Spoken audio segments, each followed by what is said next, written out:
Hello, everybody, and welcome to our Tombs of Scoria Epilogue. How are you all doing today? Great. Fantastic. I'm good. Great. Well, it's been a hell of a campaign. It's run a nice long time, and I think now's our opportunity to kind of talk about what happens at the end of it and where the dice fall afterwards. Clearly, Anton isn't around to see the end of this, but the other brothers are. And what do you guys? So are we talking in the immediate? I mean, what happens to the army? Do we just march back to Drekis, or do we kind of occupy Mystria? Well, or is it just some of them have to Mystria... occupy Mystria, right? You know, you need to. There's a capital. It's mostly ruined, but you can still, rebuild it, and you'll need some people to keep security and some people to manage. It's a project, but it's not a role-playing or a combat project, so we can just hand wave it. Well, I think it would make sense to use a lot of Scoria's money to pay people in Eridon who are starving to help rebuild Mystria. Yeah. That way, people in Eridon get a living, Mystria gets rebuilt, but the money's good use. Was it just like a mountain of fucking gold inside? Of like gold, gems, items? Yes, okay. It's the classic dragon is sleeping on a hoard of gems and jewels and gold that you can't possibly gather even in your bag of holding, and it's just a nice cozy sleeping spot. Like a smog fucking room. Mm-hmm. Cool. Mm-hmm. But the real question is, what the world is your oyster now, surviving characters. What do you want to do? Well, I think for me it would be useful to hear what the Queen has to say. I'd like to maybe do a scene of when we meet her again after what's just happened. I don't know if that's outside in the camp or if that's back in Drekis. Oh yeah. There's you can meet her back in the camp and tell her that Scoria is dead. There'll be celebrations and parties and excitement, and then the Queen will want to bring back Scoria's head to the capital and bring the party back to the capital and showcase it. A parade or something. Yeah, that seems legit. Mm-hmm. What do you guys think happened to Anton? That's the thing I'm struggling with, because there comes a point where it becomes suspicious that he's not there, right? Like, because, at the end of last night, Tyrael was like, oh, maybe he's just in the camp or whatever, but it probably, by the end of the first day, becomes a little bit strange that he's not around. At some point in going through everything, did we find the pile of, like, ashes or whatever? Was there a pile of ashes where his body, like, incinerated, or... What happened to him? Did he teleport away? Did he walk out of Death Knight, or what? He immolated, and there would be a small pile of ash remaining, but no metal would have left behind. The scales aren't behind. Like, his physical form is transported elsewhere via, intense flames and suffering and burning. If I try and scry on him with the crystal ball, what do I see? Nothing, because Anton's just doesn't dead. Work. Yeah, the Death Knight is inhabited by Anton's soul, but is sort of a different type of creature, and it's different enough that you would need a whole separate set of information in order to scribe on him. Yeah, I guess it's a little bit concerning, but I think maybe we'd be wrapped up a little bit in the immediate aftermath of killing Scoria, right? We've got to, like you said, go back and do this parade in Drekis. We've got to get Tyrael set up in their capital. Yeah, but within 24 hours, it's very apparent that Anton is vanished and gone. Did he ever tell any of you that he was going to have to go to Solemn after all this was over? Yeah, he did, yeah. But it's odd that the scrying should work if he was in Solemn. At some point, I'd cast that spell that I got from Atropos to tell which plane he's on, but I assume that it also would fail, yeah. I think that's probably where you figure out that Anton is... Well, I'd try and get a cleric to cast Speak with Dead on something, like a hair or something from his house, which I think I'd be able to find. Yeah, and that would also fail, because he's undead. So he's not dead. He's not on a different plane. Can we scry on a piece? You could try scrying on a piece of equipment. Nope. It'd fail across the board, essentially. Wow. I think he's just gone, and there's no way.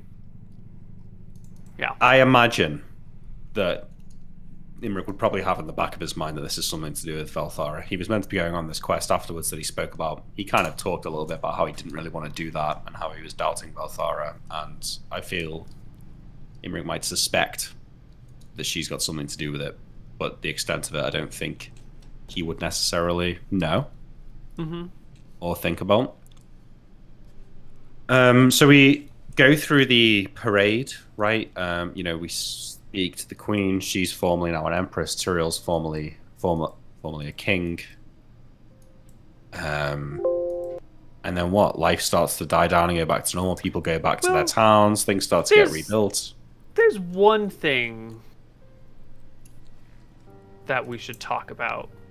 Just one. After the whatever parade happens and after whatever words are given about the end of Scoria and the new kingdom of mystery arising and the empire of Drekis coming into play, the queen would like to seek an audience with her new king in her private chamber down below. The bathhouse. The bathhouse, without any of their gear, just as before. I'm okay with that. Can I ask a question? Within our possession in our house, we had come across a sending board. And that sending board had a link to another board in Crownhold. I imagine after clearing out Dragon Peak, we'd probably investigate some cities or like take them over and all of that stuff, otherwise. In the basement where we found King Gilder, was the other half of the sending board in that basement? Or would it have been, because that was like their main like communicating, making potions, like lab area or whatever? Or could that sending board have been found in Crownhold, the other half of it? The other sending board was in the Crownhold area where you fought King Gilder. It was in one of those side rooms in there. Could I retrieve that just so I can have a sending board? I think you got out of there all pretty fast. No, we definitely did. I'm just asking on our way back, like in investigating stuff. That place got burned by Scoria. Yeah, she did run through and fire, yeah. but that was like a basement area that was pretty deep underground. So I don't know if it like all would have been melted or if we Yeah, could. there's a non-zero chance that it survived and can we be do a little found. I'd say like an 80% chance I could roll a D100. 65. I'd say I mean, I'd say 80. don't see why it wouldn't be there. Yeah, right? that was really deep underground that we went down there, right? It was Yeah. in a hidden area. And that when we she's know like about. flying through flaming shit, she's probably just trying to kill people and fuck people up. She's not like flaming random shit, right? Oh yeah. Yeah, well, not only is it in a hidden area underground, it's actually outside of the city limits. Oh, true, Those yeah. rooms back there were teleportable into and out of. They were just like super secret and hidden, but they're outside of the city walls. So even if the whole city collapsed, it wouldn't have broken any of that stuff underneath. Based. The only question would be the effort it takes to re-find those areas after like the whole castle falls apart. You have to like clear the castle and all the, We've the been there. bricks Imri and can just everything. teleport there if he wants to. It's true. But Imric doesn't know. He knows that the town has been. That's well, true. He could He try. probably he can. But it was try on all- Sarah. But I Yeah, it haven't was got all you to do teleport my. locked. I haven't got you to check the roll for me ahead of time, No, and you there'd be don't. no Oh, one's that's safe true. to teleport there. True. Yeah, it's too risky to Although I do be think in. Imric would probably learn teleport without error for his new life as an archmage. I feel like that's probably pretty useful. Can you get that spell? I can. 7th level. It's not one of those spells that are out of your limit because you're not smart enough for them. No, it's a 7th level spell. That's my Fuck you, limit. Neal. Right. Oh, somebody in chat saying that we might have already gotten the other half of the sending board because it was in the wizard's room in Crownhold. If we had any time to investigate, we would have taken it. We were in a rush though, weren't we, getting out? You were in a rush. I think you said you quickly searched for potions, and there was a. I don't remember the exact words, but there was a. We didn't have quick time to like go description. through everything, but the sending board I think was in that area because it was being used to communicate. Like I think we'd I just want a think- sending Hold on. board. Let me roll for it, Tyrael Koibu. I has just want an a sending 80% board. chance of finding it Okay. within the There we next go. couple years All as right. they rebuild There you go. everything. Let's go. Roll it. Okay, 6 to 85. Sure. That Yeah. sounds good, yeah. Do you think that's a good one? Yeah, That's that's a good one.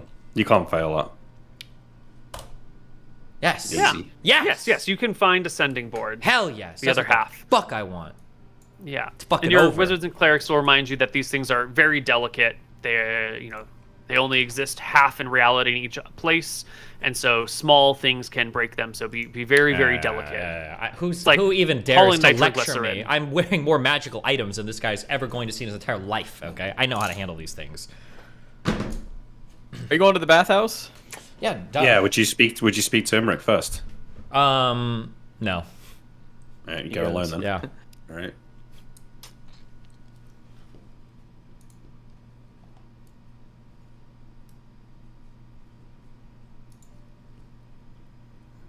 Does Tyrael have any hesitation? Nope. Given Yeah, how this would similar it is to the dream? involve, you show up, there's the small locker areas, you take off all your gear, there's Kingsguard there. Tyrael's happily disarming himself entirely. All magic gear and all weapons and all armors. And even my rings, Koibu? Even your rings? Even my rings? I'm not gonna do this. Can I just ask a question? Of me or of the queen or what? Of you? Yeah, what's up? Would you consider like your anus an airtight seal? Well, if you can hold farts in, then it is clearly airtight. Okay, what about this? You're going into an area naked. You don't know what's gonna happen. You hide a stone of darkness in your ass, and if you're about to get fucked, you poop it out real quick, and then the whole room goes pitch black. Just hypothetically.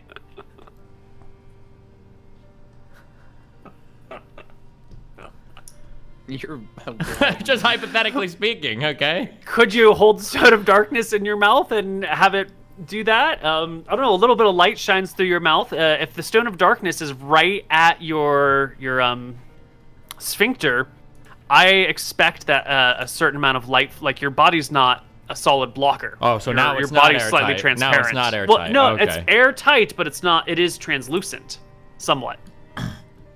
So I think if you'd have to put your stone of darkness a little Pretty bit far up there. there. But also, let us remind everybody here that if you put things up your butt that aren't supposed to be up there, you tend to go to the ER, because that's why, there's fluted ends on butt plugs. You wouldn't want to put a stone of darkness up there and then not be able to poop it out. Okay, gotcha. So if you don't want it to happen, just say that, okay? That's all I need you to say, all right? I haven't done the tests, and I'm not going to do the tests to see if you could poop a stone of darkness. But I imagine it's not a thing that is. There is no way she's gonna want hurt. to try. She's gonna attack you. I don't believe it. No, I was just curious. That wasn't even related to this, okay? So he goes. Yeah, I do go. It's fine. And you're happy to enter into this area completely unarmed and completely trusting the queen. Yeah, I am.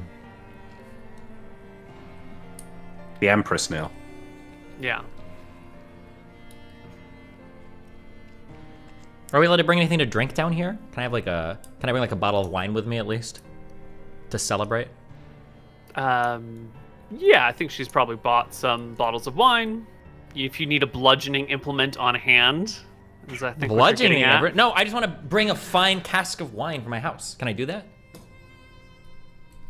Yes, you can sneak in a bludgeoning weapon as a disguise as a bottle of wine down there. But luckily for you, there's that knight who can pour the drinks for you and then just hand you the glass. Cool. Okay. Is the knight armored? That's fine. Of course. Is he like a proper Queen's Guard? Okay. Proper Queen's Guard. Proper 10th level fighter with Is he in red dragon solid armor good now? gear. No. Not yet. Still wearing his old purples and blues. All right. Well. Well, Neal looks guilty.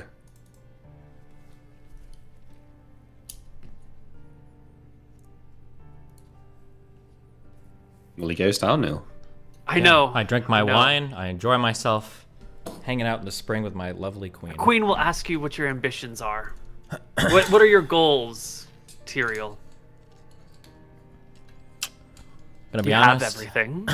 You've secured all positions that you could ever want. You have wealth and power and magic at your disposal. You have a kingdom to run. What do you want in life? I feel like I've seen so much and been exposed to so much that at this point, I feel like I just want to rest. Oh, fuck. I don't suppose running Mystria would be too tough. I'm sure there are difficult decisions to be made, but I look forward to being out of the direct line of fire from some of the insane monsters that we've confronted over the past few years.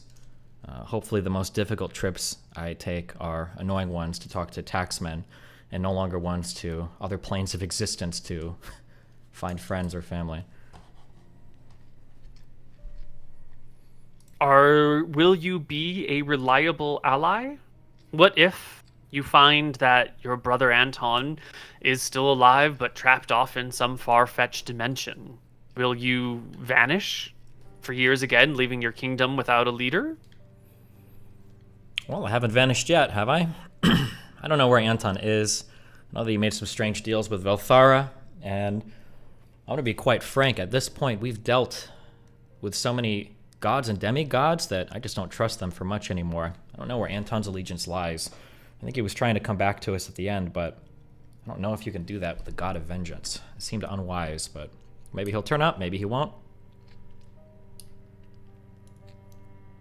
I think my interdimensional exploration days are behind me now, though. And what if war comes to Arcadia again? What if the Kuban kingdom rises in power or enemies appear over the seas?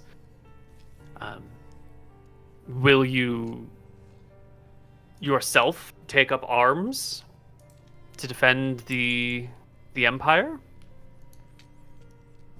When you say me, myself, are you expecting a king to pick up a blade and enter front lines of combat, or are you having me going dragon hunting again? I imagine we'll have armies. We've got magic weapons, the likes of the history of this continent has never known from our adventures in Glacia. We have wealth. It's beyond measure at this point. I can't imagine the Akubans ever representing any sort of real threat to us, but, I mean, should they come, I imagine to maintain my position as king and the head of my family and my household, I would probably be expected to fight alongside underneath you against any foreign invaders.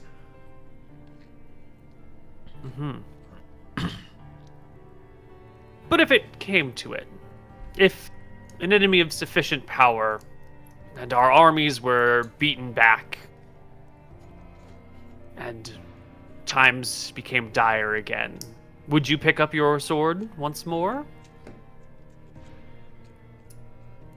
I suppose if I needed to, if my land and family were under attack again, and I had to fight, well, then you have to fight. It's just how it goes, yeah? Arxambra died here, fighting against Scoria, and I don't know when the last time she saw active combat was. And no offense to that lady, but I would never have any historian writing that I was more cowardly than she, so if it's to die in the face of an enemy that's invading, then so be it. Okay.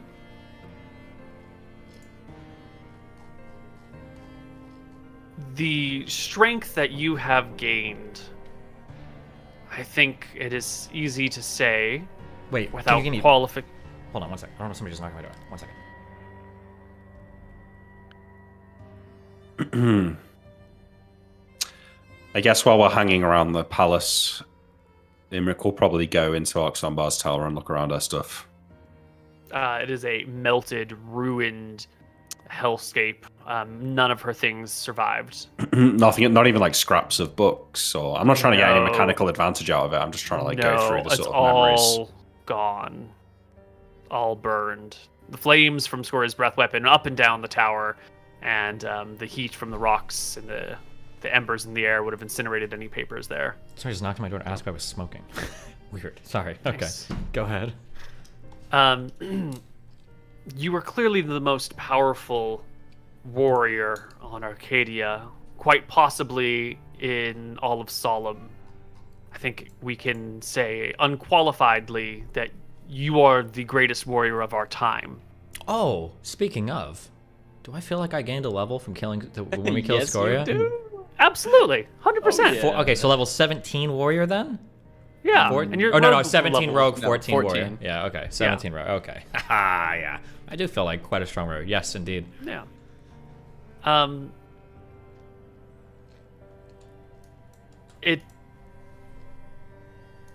There's not a person on this world who can compel you with force to do anything that you do not want to do.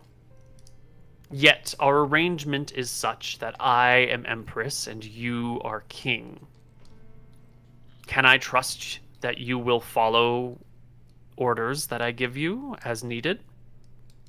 And I feel like we hit a pretty high echelon of power quite a while ago, and I think we've continued to follow orders as well as we could have. Not to put any strange thoughts in your mind, but obviously we've been worried about you looking unkindly at us. We've considered trying to cut deals with Scoria or other enemies we've encountered across the lands, but at the end of the day, I think our loyalty lies more so even to family than country. But you are our aunt, you've treated us well, we have acquired untold riches, we've restored the family name, and now we have a position that is of historical and modern significance in the kingdom. I can't imagine throwing that all away because I feel like refusing an order.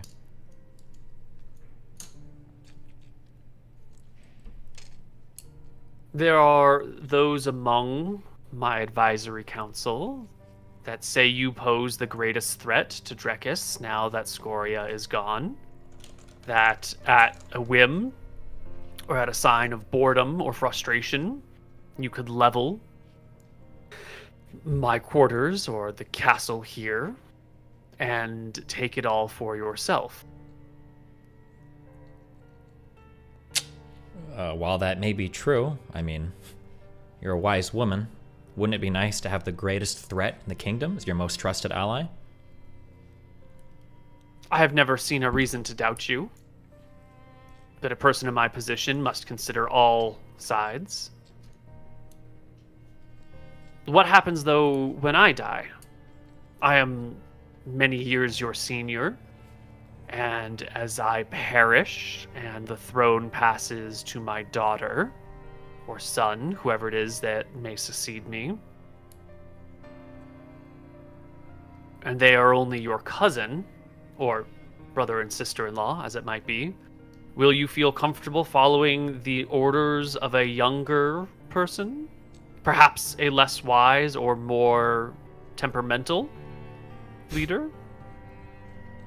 If only there was a way to show you the unwise judgments both my younger brothers have made, and how many times I followed both of them on the backs of their horrendous misplannings into the forays we've been involved in, but I mean, my leader is my leader. There have been times where you've made decisions that I may have felt unwise. There have been times where you've made decisions where I have felt like your judgment was off, but I followed them nonetheless. I believe we've continued to do so up until this point, and I don't see that changing. You act as if you are the rare man of pure honor. It's difficult to hear and believe that someone who has seen and done so much would willingly let themselves be under the thumb of another. You must understand my surprise at these confident answers, these unqualified loyalties that you are expressing. I mean, the same blood runs through both our veins. When you talk of unqualified loyalties, I mean, I am your family. When you look at the king you have, the kingdom next to you, it's a man who didn't ask for it. My original intention here was never to become the king of another continent. 4 years ago, I was hardly the most well-known person at the bars I'd frequent, and now I'm going to find myself leading another kingdom. Say, for instance, you decided that I was untrustworthy and you cast me out into the streets with nothing more than the clothes on my back. I mean, who's next to lead the kingdom? You want one of the politically astute people here vying for power, trying to grab that sort of power, I guess, in Mystria? Do you want to see one of the ex-leaders of that kingdom grabbing it? Do you want to see, I laugh and I say, perhaps Imri could go for it, although I imagine you have the same problems with him as with me. I understand your hesitancy, but I think of all the people in the kingdom, I feel like I'm probably the best one you'd want by your side, ruling over Mystria. Can't imagine anybody else here that you'd prefer for it. There isn't anyone else I would prefer. I just want to know what will come next, how things will play out in the future. It's a different challenge that we will face. When you are on top, maintaining your place is more difficult than rising through the ranks. It's one thing to conquer Mystria, it's another thing to rule the two together in peace and harmony for the rest of our lives. I, personally, trust you. Well, you've made... How long has she been leader of this kingdom? 30-some years? Must be pretty long for somebody to maintain uninterrupted rule, right? I mean, I trust your judgment. You seem like you've handled it pretty well for quite a while. And I imagine I would hopefully follow in your footsteps. I've got a good tutor for it. You are my family. We seem to have a historical amount of conjoined power. We have weapons, gold. We can make food. We've got riches. We've got military. We've got magic, knowledge, history, reputation. I mean, we're set up to succeed in every way possible, no?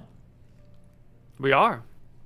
But there have been a great many kin slayers and a great many king slayers of ages past. There have been plenty of folks who have turned brother to brother or father to son, nephew to queen, and sought blood where others would have decried family ties are strong.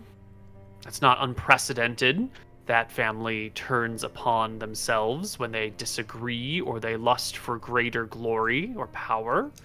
I see that there's only one more step of power that you could achieve here in Arcadia, and that would be to be crowned emperor. And then beyond that, it would be conquest of further lands beyond. And you tell me you have no aspirations for emperor? No aspirations for conquest? I lean forward a bit, kind of scratch the back of my head. And I say in a quieter voice, it's hard for me to accurately put this into words. And please believe me when I say I mean no disrespect to you. But I've quite literally flown through the air, buried an interdimensional dagger to the neck of the most powerful dragon in these lands, been teleported hundreds of miles away on a bridge, and then blew out a candle while teleporting back the other side of the world. That type of experience is unmatched by increasing the number of subjects I have from 10,000 to 100,000. I feel like the types of journeys we've been on, the types of things we've done, not even slaying just one or two dragons, but several. Once I've experienced those types of things, I just don't see that increasing the amount of land that I happen to collect tax from to make me feel any more fulfilled. By all means, if you feel that I'm a threat, you can do as necessary. And I lean back. Take a sip of the one.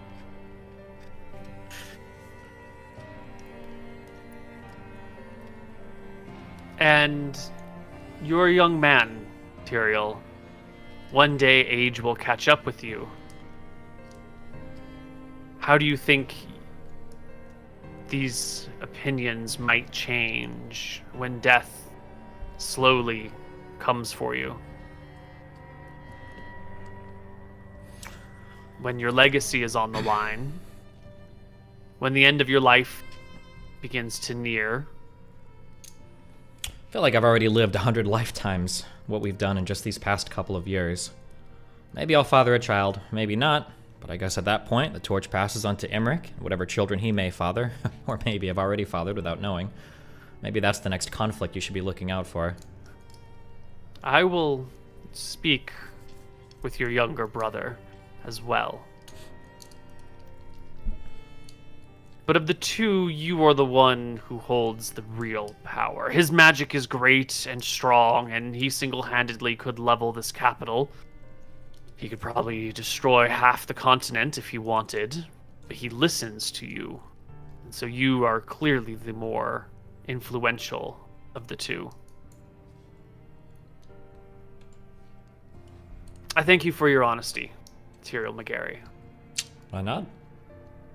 Have you thought of a new name for yourself as king? Would you like to... Is that traditional? Is that normal? It has been done in the past. It's not required.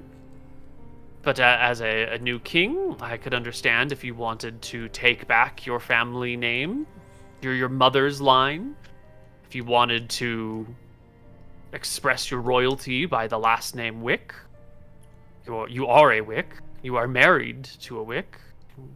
It is a regal name. McWick.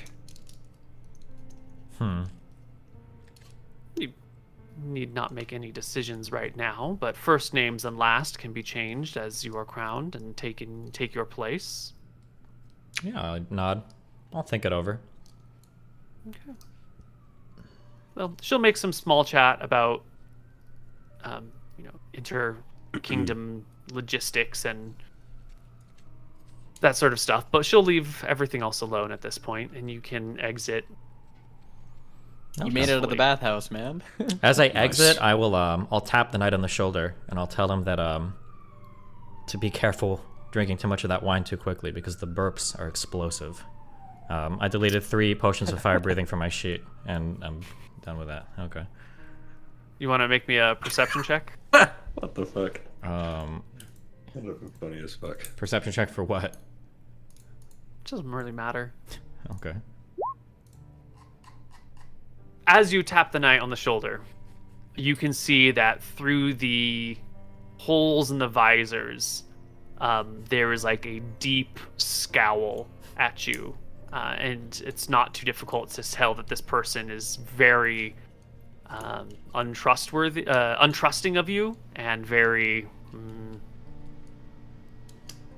unhappy with the peaceful resolution of this meeting. Good. Well, you would have gotten blown the fuck up because I already had a whole glass of wine, Koibu. I'm ready to fire breathe, okay? Did you, are you trying to say that you actually fed fire breathing potion into those wine bottles? Into the wine I brought, I thought yeah. you were just memeing. No, I did. You let me bring in my own wine. You said I was the only one that drank it, just in case somebody tried to fucking kill me. I think I should be able to drink it and use it at will, so yeah, but I'm good. Yeah, totally. Okay. Okay, cool. Easy peasy. Yeah.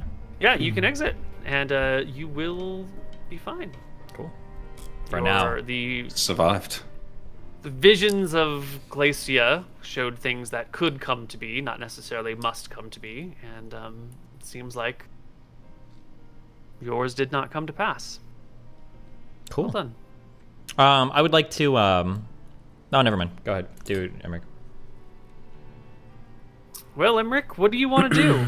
I think, the immediate stuff first. So I think Alright, we've returned to the capital for this parade. Tyrael's doing kingly things.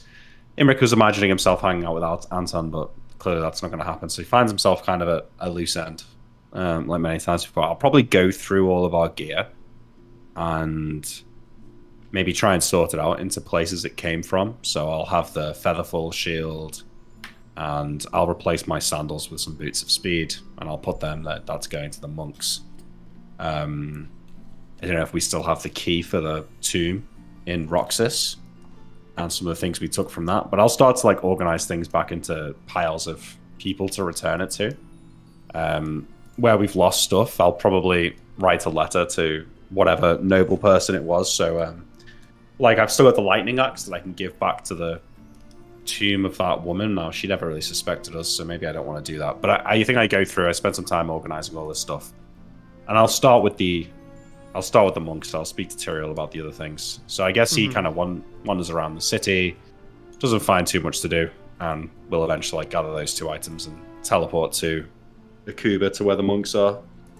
Mm-hmm. And I will go up to that same gate that we tried to sneak in once upon a time. And I'm assuming the same monk is maybe on the gate that was there before. Mm-hmm. Mm-hmm. And I'll say, I've not seen you in a while. I don't know if you remember me, but I came here about a year or 2 years ago to speak with the council of the monks here. I'm come to fulfill a promise. Without any words, the monk will open the gate fully and lead you in. You can find the monks with whom you've made promises. They are somewhat surprised to see you, but they listen to what you have to say. They will receive the gear you give them. They will ask what happened to the spear. Yeah, I'll say, it's good to see you again, friends. I hope that you've been well. sure you've heard the news, but Scoria is dead. Our quest is complete, and we couldn't have done it without the gifts lent to us by this monastery. And I'll like reach into my bag of holding and pull out like the boots and the shield wrapped in sort of like silk cloths or whatever.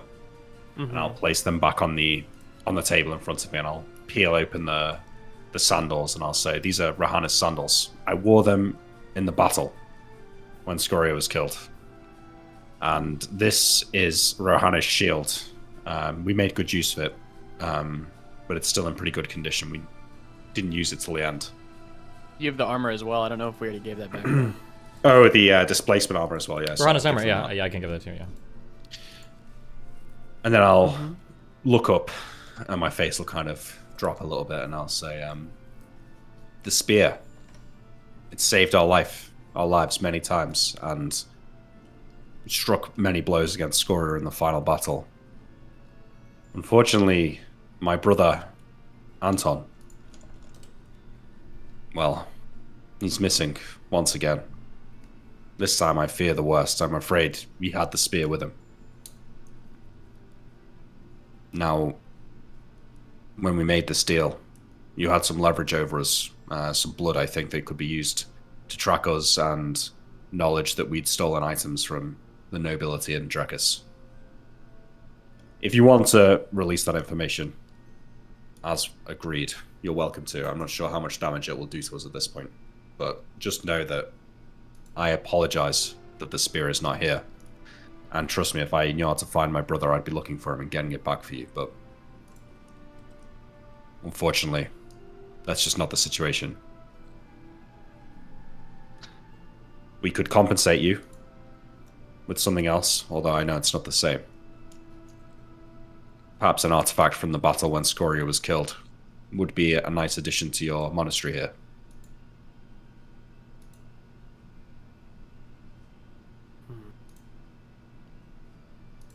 You have acted in good faith. We trust that these things you tell us are true and not lies. And with a motion, he sends someone scurrying to bring back the vials of blood that they had taken from you. They will hand them over to you. Thank you. We appreciate and thank you for your honesty. I believe Rohana would be proud that her weapon was lost in a battle of such importance for the land. Go in peace, Imri McGarry. Thank you. Or I'll stand up from my chair. Now. Imric will do. I'll give them a little bow and say, I guess I'll just cast one look at them, and I'll walk back over my shoulder. I'll walk out of the monastery past the monk on the gate, and I'll give him a nod as if to say thanks, and then I'll just teleport back to the city. Without error. Yeah, without error. Well, I don't know if I've had a chance to learn that yet. You could have, absolutely. I will go back to my room, and I will dig around in my bag of holding looking for something that I can't find. And I'll remember that I locked it away, and I've got some sort of little safe or like a little hidey hole in my room that I'll open up, and inside there's 3 vials with a stopper in them and purple mist in the vials that I captured from Atropus's chamber. And I'll uncork one of them and breathe it in and try and see if I can sense Anton, or maybe have some clue as to what could have happened to him. This is a great opportunity for us to move our story over to Anton. Towards the end of your life, Anton, you had developed an aversion to your chosen deity. You had begun to fall away from her in spirit. Can you walk us through the moments and the thoughts that Anton had of his distancing between himself and Velthara? I think Anton kind of realized that his quest for vengeance was pushing the people that he cared about most away. And in his most desperate moment, it wasn't Velthara that saved him and came for him. It was his family and his brothers. So he realized that I don't need her. I don't want to go on her quest. I want to stay there and stay back with them. So he made the decision to completely sever ties. And basically, near the end, he was using Velthara completely, with no intention of following what she wanted. Mm-hmm.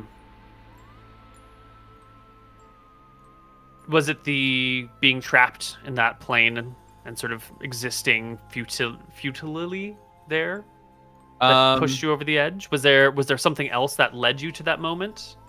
That was definitely the moment that he was pushed over to the edge, seeing that his brothers were the one who saved him. For sure. But I think before that, he was really turned off by the fact that she wanted him to go to Solemn, give up all of his titles, and give up everything, give up his family, and serve there. When he feels like he would have just been a wizard, could have been accomplished pretty much the same thing and not had the strings attached. A lot more hard work, mate. You gotta read. You're right. Yeah, you gotta do some reading. Yeah. You gotta do some light reading. You have to listen to your brothers mock you for 10 levels about not learning magic missile or something. That's right. Yeah, it's tough, And then you get to the fight, doesn't cast a single spell. Yeah, true. Yeah. Okay. What did in Anton's final thoughts, or near to final thoughts, when he reflected back on the sacrifices he'd made with wife and child? How does that sit with Anton? Anton's disgusted by it. In his need for power and what he felt like was the best way to keep his brothers safe, he defiled 2 of his own family members for his own personal gain. And I think that's what made him loop the most inside of his, I don't know, pocket dimension. Yeah. Well, these moments from Anton's life will be the things that play through Imric's mind as he inhales the vapors of the vial, of the first vial, as well as the last moments of Anton, where he takes off his amulet of Velthara, the all-powerful artifact, and speaks to the goddess, saying that he renounces her and he will not do her bidding, and that she will have to find someone else. If we can add one thing to that, Anton would have said, in my moment of most need, it wasn't you who came for me, it was my brothers, and then he would have tossed it in. Yeah, and that you'll see that, and the tossing of the amulet into the lava, which begins to, burst with flames, and then Anton stands there for a few seconds more before being consumed with flames. So I don't hear what Velthara says. The conversation that happens in his head, you are not privy to. Yeah. But you do see the moments of his life where he is growing more and more frustrated with this deity. Yeah. And then when he renounces the oaths that he has sworn to her. What does Imric think of that? Well, I'm imagining a scene where he's kind of sat against the wall in his room with his eyes glazed over as he's sort of seeing these visions, obviously sort of stoned or whatever from not acting properly because of these things. And there's probably just a few slow tears falling down his face as he sort of hears Anton talking about how he mistreated his family and it was us that helped him, and that he sort of sacrificed everything for his family in the end. And Imric's probably pretty sad to think that I think he's smart enough to know that if he was just dead, that the speak with dead would have worked. So I think he probably assumes that Velthara's captured his soul, and he's probably due for a life, an eternity of suffering, essentially. So I think that means that for the next few hours, Imric's probably just going to sit there playing these visions over and over in his mind, thinking through these things and kind of mourning for Anton, knowing that this is the end, and we went halfway across the multiverse to save him once upon a time, but that was something that happened to him out of desperation. I think that Imri probably thinks that Anton knew deep down that this was maybe what was going to happen to him when he threw that thing into the lava, and I don't think there is any really saving him at this point. So I think Imri kind of accepts that he's dead, and then just has a little moment to himself thinking about that and, you know, mourning him or whatever. And then I think after that, he's probably thinking about how he's going to tell Tyrael, but he'll go to Anton's room, maybe ask one of the servants if they could unlock it, and maybe just like gather some of his things. So obviously he died with all of his gear, his fighting equipment, but maybe other things that he would have held close. So like, you know, non-mechanical objects, you know, I don't know, like a locket or something with our mother in, or just anything really. You'll find just his like... death note. Oh, he's got a death note. Yeah, he had like a death note where he was like writing names in. Who he was gonna like kill eventually, and then Dinas is in there. I think Imric will read that and probably burn it, knowing that there's probably no need to sully Anton's name with this kind of thing. And yeah, I'll just like gather some personal effects, and with the view of having a funeral for him. We obviously don't have a body. Right. And I'll probably stay in the house that rest of the day and wait for Tyrael to come back, at which point I'll have to tell him what happened. Well, Tyrael? Yeah, so let's say Tyrael comes back to the house. I'd probably say, Tyrael, I don't know what you've been doing today, but we should talk. I think I know what happened to Anton. Seems I take a look at him. I kind of like nod my head, and I say, do I really want to know? Well, he's dead. I've gathered some of his things. You should organize a funeral. Should we? I nod and say, yeah, we should. It's what he would want us to remember him. Perhaps we should just do it amongst ourselves, privately? Maybe. It doesn't have to be a big deal. Okay. Maybe some of the servants. I don't know if word should get out that Anton is dead. You think it's wise or no? Why wouldn't it be? I don't know. Nobody knows that he's dead thus far. If one of the three of us turns up as dead after Scoria is dead, you think it might cause some confusion or some worry among the people? I don't think there's anyone stupid enough in this kingdom to try and take us on at this point. I think Tyrael should take a step back, stop worrying about our position, and take a moment to think about your brother and what's happened on a human level, not on a tactical one. I don't know how much has happened to us that even has us on a human level at this point. I know what you mean. I fiddle with one of the rings on my pointer finger right now, and I recall that every time I activate my Ring of Seeing to do some investigation, or even during that final fight with Scoria, the ugliest thing in that room was not Scoria's decapitated body. It was actually Emric standing next to her. A bit taken aback by this. Well, I didn't say that. I'm sorry. I'm just thinking. Oh, okay. Just thinking about it. Jesus Christ. Yeah. If you feel it's Just appropriate, a bit taken aback. if you feel it's appropriate to have a funeral, then we can. But I must insist it's something that we keep between the two of us. Perhaps we can talk to our aunt at a later time and see if there's a more appropriate way to bring this to the public's attention. But right now, everybody's riding high. Us three are the heroes. I hope the kingdom slays Scoria. I think we should be looking towards a brighter future tomorrow, rather than focusing on whatever strange deals our brother made with Velthara. Tyrael, he's dead. He's not coming back. I understand. It is what it is. It's the agreement we all made when we went out on this adventure, yeah? Yeah, I suppose. Did you explain to him why he died and like how he redeemed Well, himself? no. I will say I was just curious. one more thing, I guess, and I'll reach from under the table and pull out one of these vials and slide it over to Tyrael and say, if you inhale this and think about him, I saw his last moments. I saw what motivated him.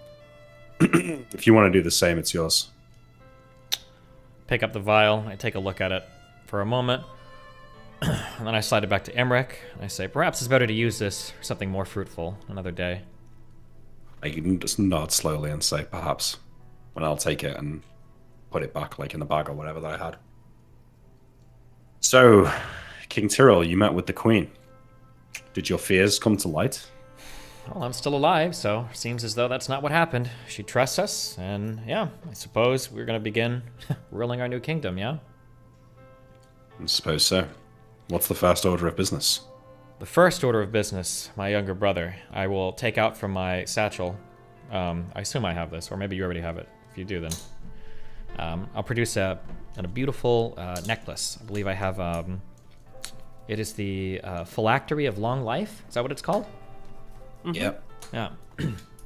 And I'll hand it to Imri, and I say, I'm sure that amulet you have on right now makes you feel very healthy, but this amulet here will allow you to live many years. As the youngest among us, I feel like you should wear this in good health.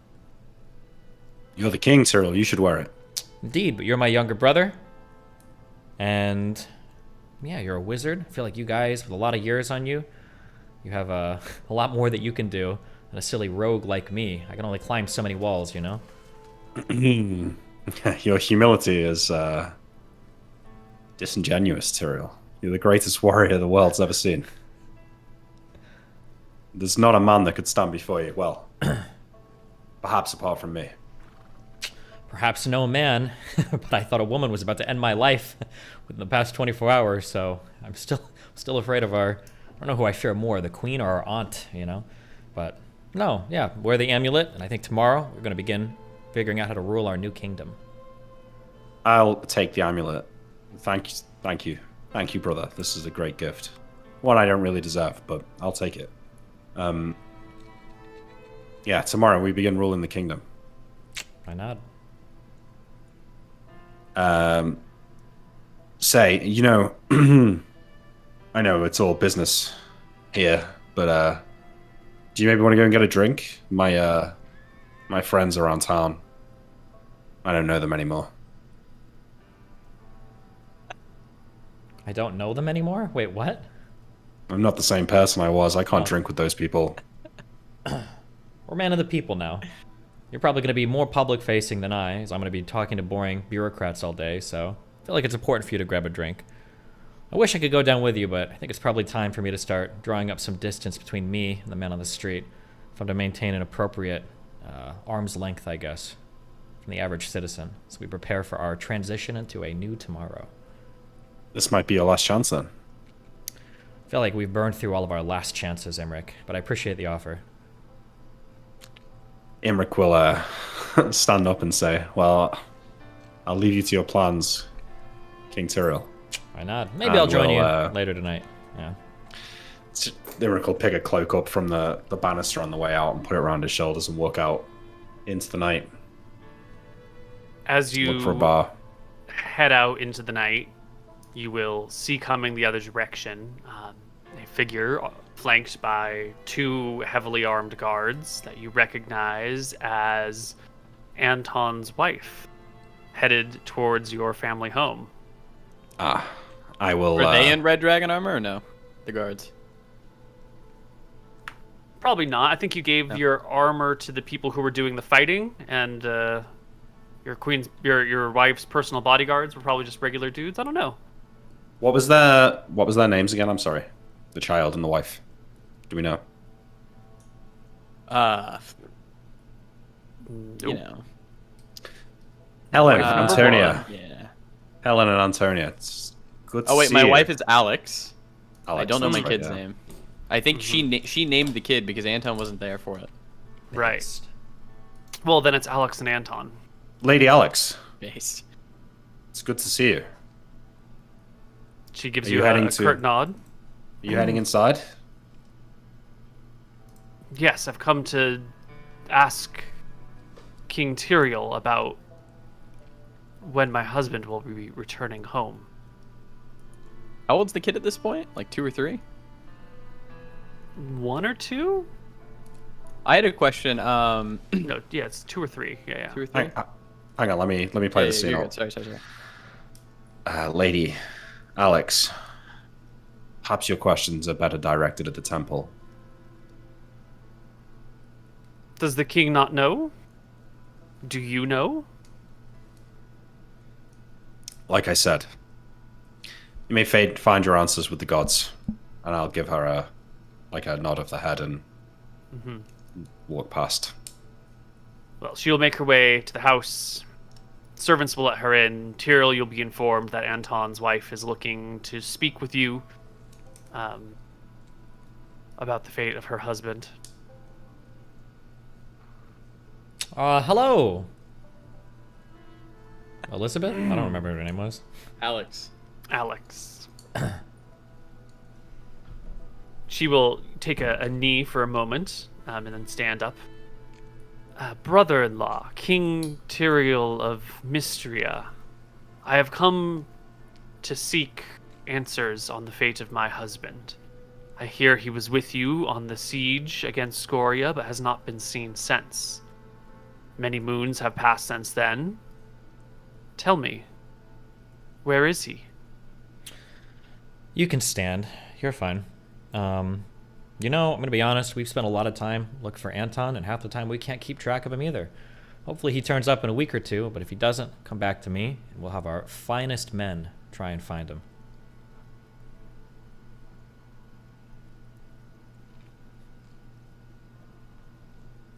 He has been gone for years before, and in those times I thought him dead and tried to move on with my life. I made some amount of progress, and his return, specifically his, but the lot of you coming back, thrust me back into my old position. I would like to know if I should spend my days waiting, or if I should look to a new future. Well, I mean, of the three of us, Anton was the one that could know the future better than any. Seems as though every time a McGarry disappears, a god tosses a coin as to whether or not we reappear. So, I can't tell you any better than anyone else could. Have you tried, perhaps, the temple? I shall ask there next. I shall pray to Velthara for advice. I shrug my shoulders. Yeah. She lingers a little bit longer than you would expect her to. Clears her throat a little bit. The Queen has not spoken to me. Not once. I've never been privy to the details of my husband's estate. Will he be... Are there lands I should manage in his absence? Are there investments that need to be made? What are my responsibilities? I chuckle a little bit. I said, well, if it was gold that you came for, I should have just said that at the beginning. I'm sure there must be an estate manager or somebody that works at the capital. I'd refer you to my mother. She usually handled that for us, but I believe her remains are in Crownhold now. I'll put in a direct line of communication for you tomorrow at the capital. I'll find out what was still in his name, and I'll have those estates transferred to you. You can manage them until he either returns or he doesn't, I suppose. Until little Anton, she puts a hand on the son's shoulder, comes of age to manage them, for he is Anton's heir. Indeed. Can I roll his stats? And do I get a buff for anything or no? Just curious about the whole Velthara thing, because Anton went pretty hard on that, and I was thinking, is he blessed by her or no? If you want to think about it, we can wait on that too. He'll have 7 stats. You can roll 2 of them at 4d6d1, the rest at 3d6, and then you can assign them as you please. 4d6d1. Yeah. 1, 2. Okay, 17. Nice. All right, and the rest Nice. are 3d6. 36. So I need 5 more? Yeah. Yeah. Okay. Nice. Better stats than any Good McGarry. character. Thank you. Okay. And then you can decide how to arrange them if you'd like. I'll do that one day. Yeah. So, Tyrael, what estates would you grant to Anton and his house and his family for generations to come? I think it's a pretty difficult decision to make. I think I'll talk it over with Imri, and we'll come to a decision together to find out what's most appropriate.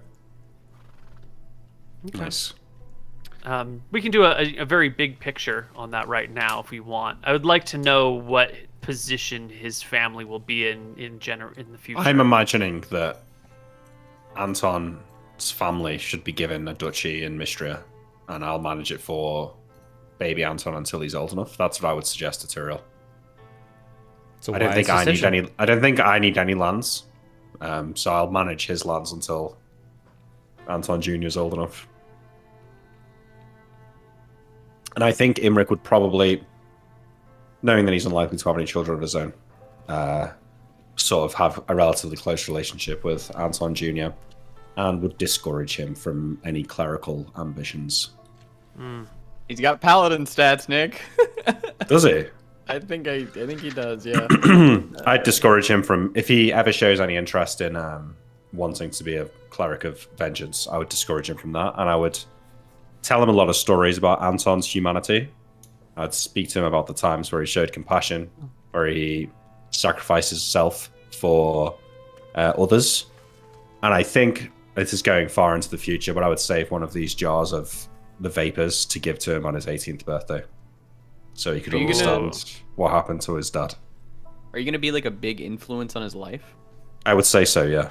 I'll help him manage his lands and mentor him. Is there wizard possibility then?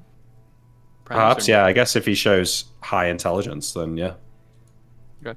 I'll figure his stats out.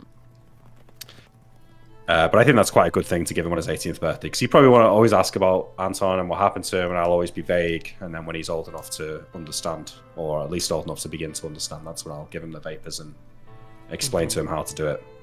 Mm-hmm.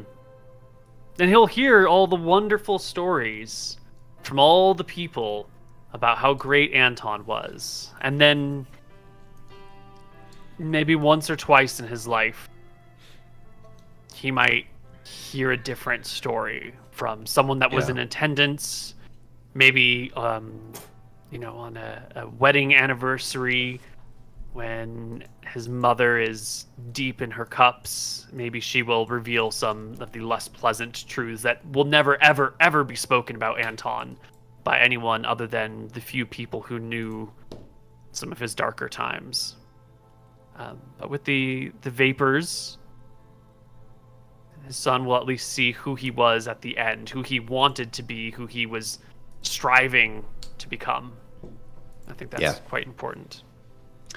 Yeah. Okay. So I think he'd have a good life. Let's turn our eyes now to the greater questions of empires and conquest.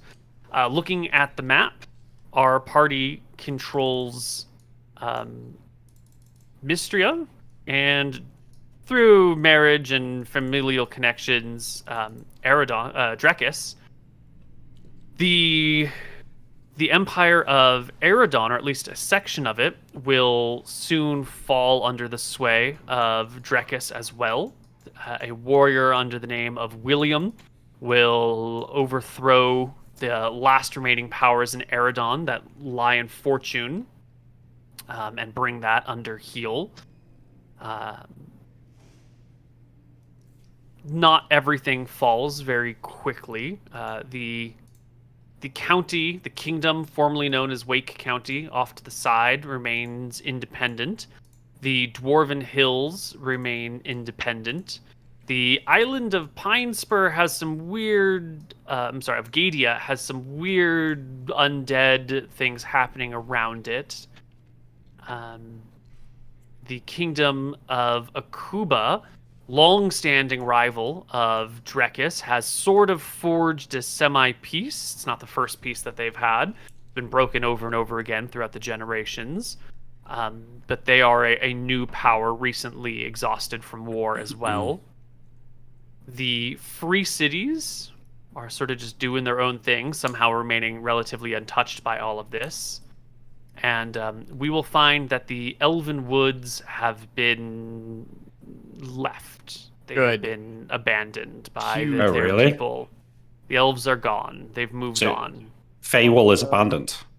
Feywall is abandoned, and there is great destruction there as well. It's not something you would have noticed ahead of time, but the capital was left.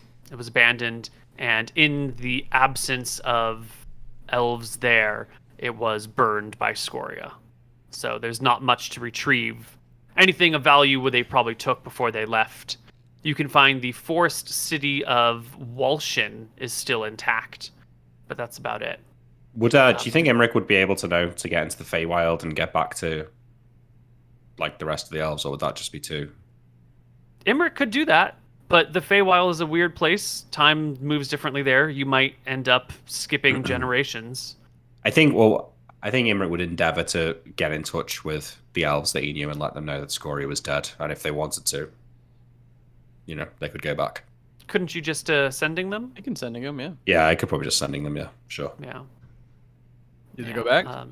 No, they've moved on.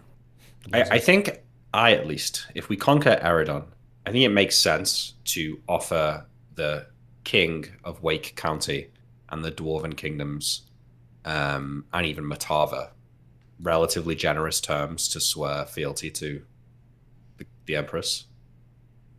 So you're gonna continue the war?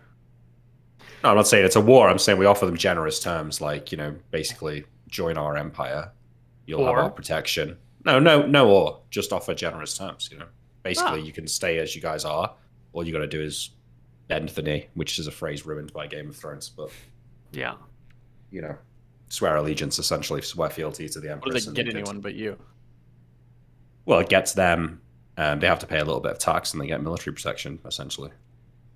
They get guarantees that they won't be invaded in the future. Yeah. Favorable trade. Yeah. Trade. Yeah, and I think that we could use trade as a major stick here. Like, essentially, we could cut Akuba off from trading with the rest of Arcadia if we wanted to. Well, let's start with the easy ones. The dwarves in the hills are happy for their independence. They are not concerned about your invasions. They've got long tunnels that are sized for them that your human warriors would find near impossible to fight in. And they've been living under the rule of humans for a long time. They want to strike out their own dwarven nation. And so they will politely say, we would like an opportunity to explore our own rule for but a few generations. That's fine. I guess I would just remind them that the borders of their hills remain the borders of their independence and not to encroach on our territory in Eridon. Wake County, the former Wake County, the new kingdom over here, is a capital of trade. It is the first town, and the currents flow that way to make Redport a very favorable location for trading with things from the far east. And they are kind of also happy. They'll ask you if you are insisting they join or if this is truly just an offer. And if it's an offer, they would like to not take it right now. Well, I don't know what Tyrael thinks about that, but I think given that they're technically part of Eridon, they should, I don't see why they should be allowed to stay independent. Is that a thing that you are going to push on your own? Isn't that a problem for the new Prince of Eridon? Yeah. Well, whoever that is, yeah. But I mean, if me and Tyrael have a say in it, I would say that I feel like they should be brought back under heel. There's a lot of money to be made there. You have enough power that you can have a say in whatever you want. Yeah, but I'm not going to act outside of Tyrael's interests. Tyrael doesn't share any borders with them. I don't know why Mystria would have any say whatsoever in. Who does end up as the king of Eridon then? Me. I'm not Wait, is sure Imric who not ends living up. in Mystria with me? Is he gonna? Yeah, no, I am. Okay. Yeah. Jeez, all right. I don't think I want to be king of Eridon. I don't have a named NPC ready to take over that spot. And it's also sort of a moot point since most of the area has been completely destroyed. High Castle and Fortune are probably the best preserved places, although Fortune is sort of it's a big open plain, so there's not much going on over there. Someone will be put in charge of High Castle. There will be this area in northwestern Eridon is technically independent right now, and there will be a small war with the remaining Drakissian troops to bring it into the fold, and fold it into an empire. But it's a short battle. There's not much to... A small resistance is put up, and quickly people realize that if this turns into a real war, they're all just going to die and everything's going to go away. So they capitulate rather fast. Can we do it like a purple drawing right now of like what is in the empire? Yeah, that's a good idea. I should just change the colors on these.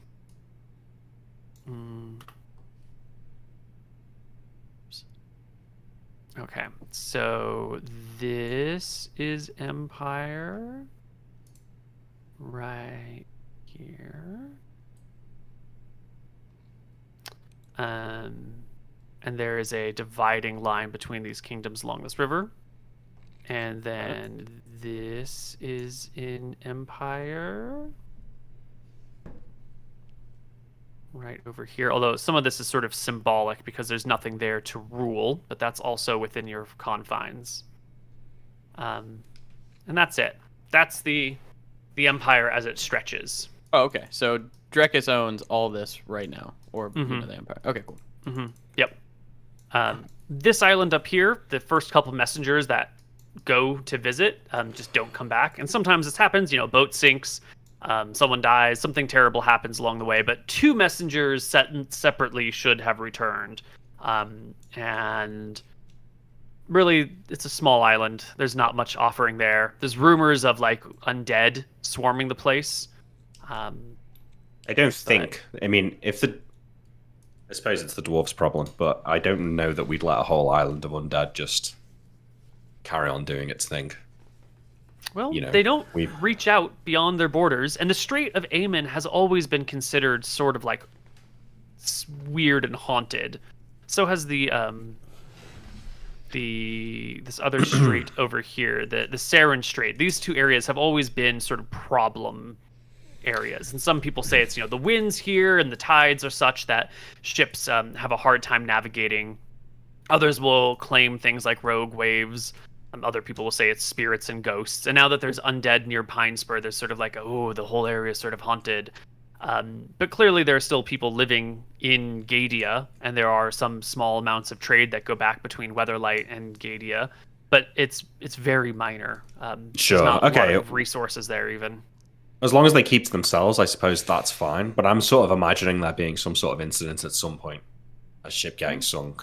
I feel like because everything is kind of in turmoil right now, the war is over. I think the priority should probably be settling the lands we have, bringing the people into the fold that we have, having everything calm down and chill out, and then maybe after like 2 or 3 winters have passed and we're at relative peace and ease, we can look at like conquest or settling of things around here. Like imagine we send people out there and something goes wrong and like the whole kingdom is still kind of like iffy. Like you don't want any of our rules to be like threatened or our legitimacy to be undermined because like crazy shit is happening, right? I think this whole mountain range, Koibu, Drekis claims to own at the bare minimum wherever the halflings are. That was originally Megari territory. Yeah, the halflings are down here in this territory, so that's definitely yours. The rest of this mountain range is sort of anyone can claim it, but it's sort of inhospitable. There's nothing, especially the western side. It's just a barren wasteland. There's not enough water there to support any life. But that does bring us to the big question. Actually, before there, Matava. Yeah. This place. They've been a thorn in your side, but they capitulated when you put them to it. They surrendered. They agreed and abided by all their terms.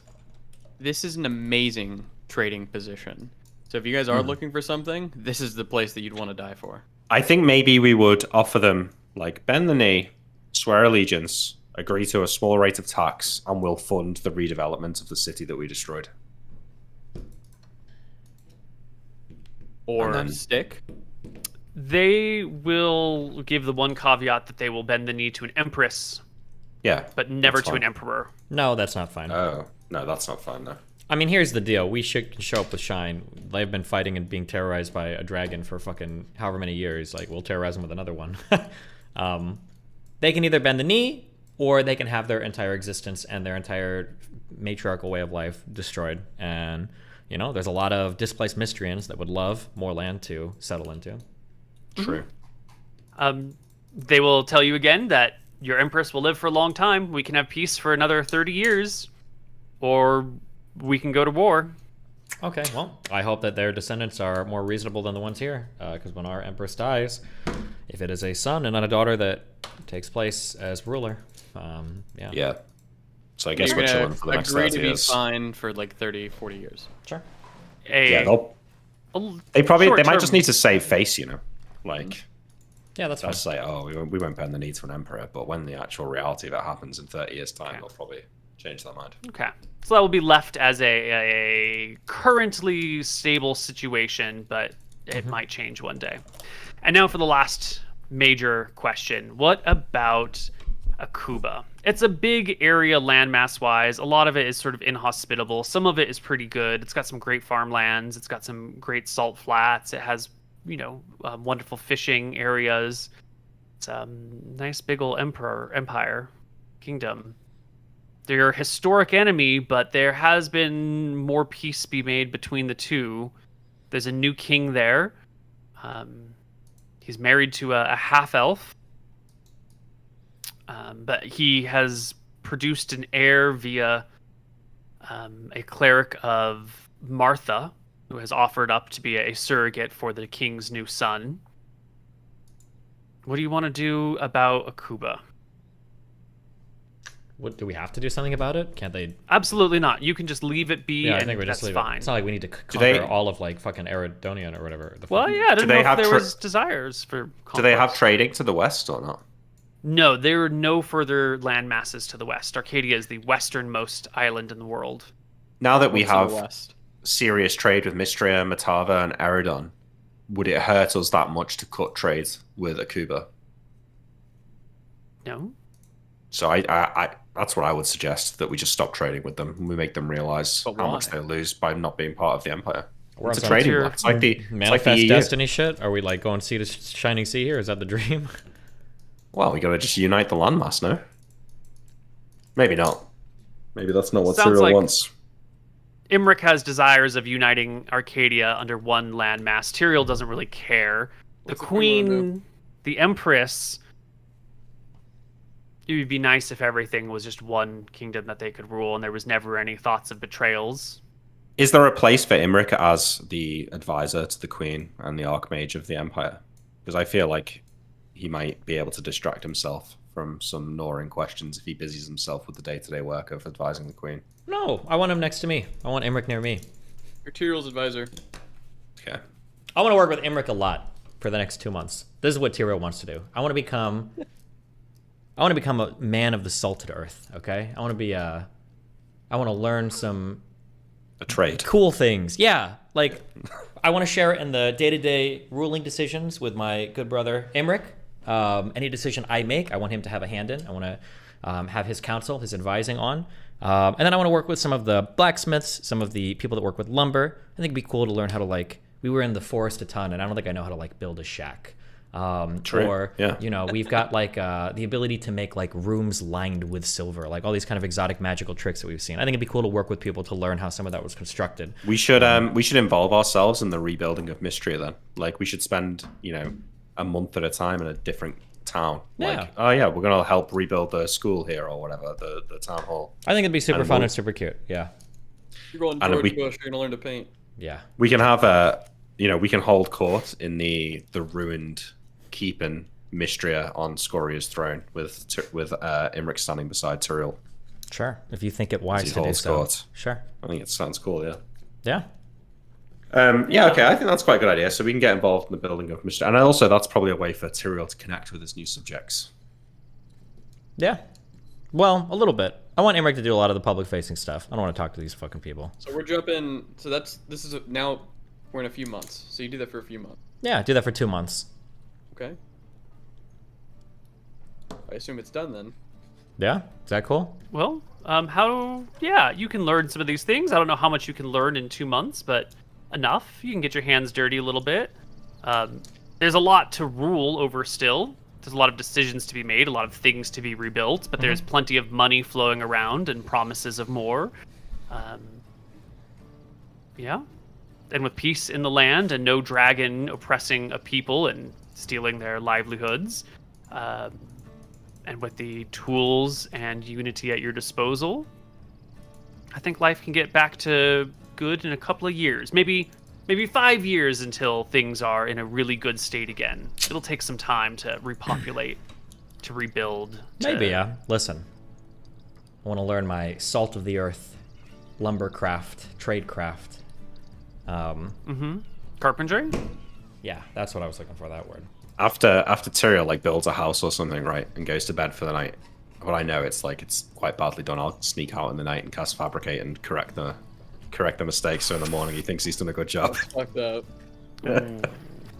No, maybe not. I just heard of some like rich white people going to like Africa, you know, to like build a school or whatever, and in the night they'd send out actual contractors to like fix the work they were doing because they were doing such a shit job, and none of them ever knew.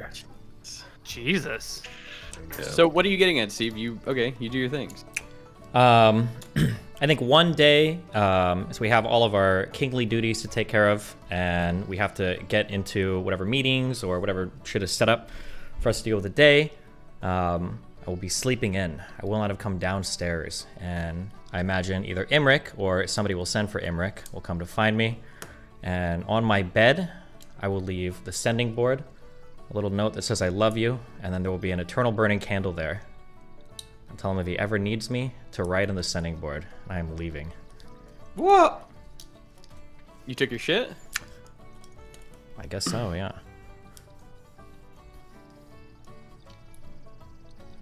Did you take anti-scrying stuff from Scoria's lair?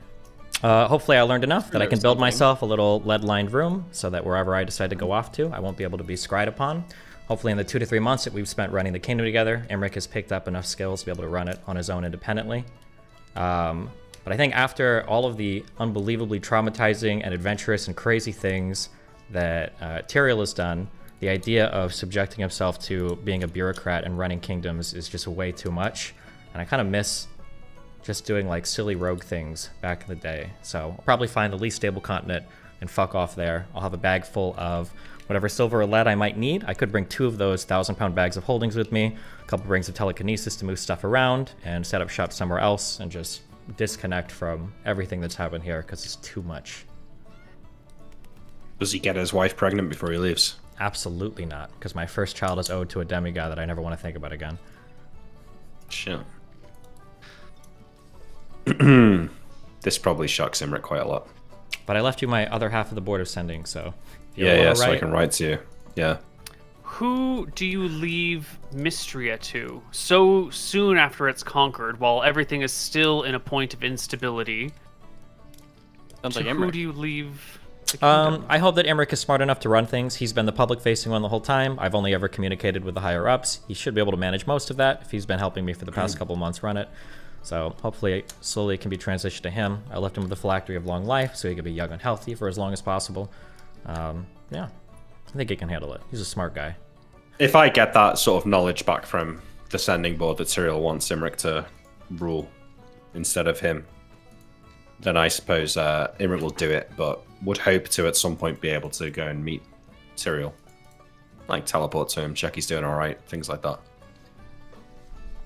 Well, you got crystal balls at your disposal. He can't spend his whole life inside of a silver and lead lined room. Eventually, you'll probably be able to give him a spot if you're dedicated. Make this easier on him. Was there any anti-scrying items for Tyrael, like a ring, like a brooch for him to just take and put on? I don't think we have, unless we found some in Scoria's lair. If we did, we didn't detail the loot, but if we found any anti-scrying magics or things there, I probably would have grabbed it. But otherwise, I'll just like build a little room and... No, there was the former Queen of Eridon and some of her Queen's Guard have rings of proof against scrying, or paraffits of proof against scrying. I can't remember the exact name, but Did King Gilder have anything? No. Oh, okay. Perhaps I could make one for Tyrael over time. Maybe. Over time. Yeah, there you go. Well, you know, of the dreams that everyone had in Glacier, Tyrael's didn't come through. Anton, what was yours?